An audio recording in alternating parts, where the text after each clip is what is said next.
Hello Etians! Welcome back to my channel.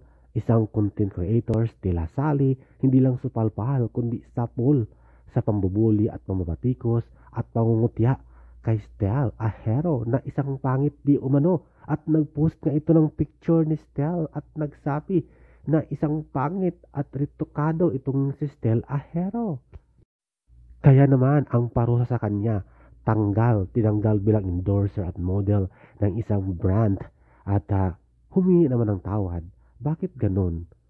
Kung tinanggalan ng mga endorsement at brand ay saka mag-sorry at mag-apologize.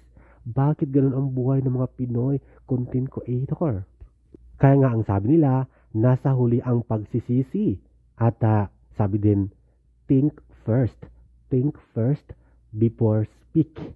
Think first before post. O diba, ito ang consequences, ang magiging parusa, kumbaga, ni Stella Sale sa kanyang pangungutya at pamimintas sa kagapuhan ni Stel noon.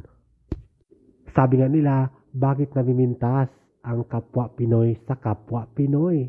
Wala naman silang magagawa dahil ang taong yun nagsumikap para matupad ang pangarap at talented.